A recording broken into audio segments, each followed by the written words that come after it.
இன்றைய தகவல் ரக்கூன் பற்றி. இவை வட அமெரிக்காவை பூர்வீகமாக கொண்ட ஒரு பாலூட்டி. ரக்கூன் 40 70 சென்டிமீட்டர் உடல் நீளமும் 5 26 கிலோ எடையுடனும் இருக்கும்.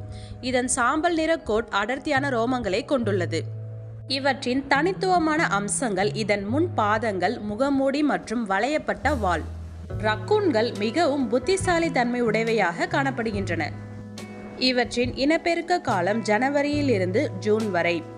63 65 நாட்கள் கருவுற்று 1 5 குட்டிகள் வரை ஈன்றெடுக்கின்றன. இவற்றின் உணவு பூச்சிகள், புழுக்கள், பிற விலங்குகள், பழங்கள், அக்ரூட் பருப்புகள். ரக்கூன்கள் சிறைப்பிடிக்கப்பட்ட நிலையில் 20 ஆண்டுகளுக்கு மேலாக உயிர் வாழ்கின்றன என அறியப்படுகிறது. ஆனால் காடுகளில் 1.5 முதல் 3.5 ஆண்டுகள் மட்டுமே உயிர் வாழ்கின்றன. இதற்கு காரணம் போக்குவரத்து அளவு, வேட்டையாடுதல் மற்றும் வானிலை தீவிரம் போன்ற உள்ளூர் நிலைமைகள்தான்.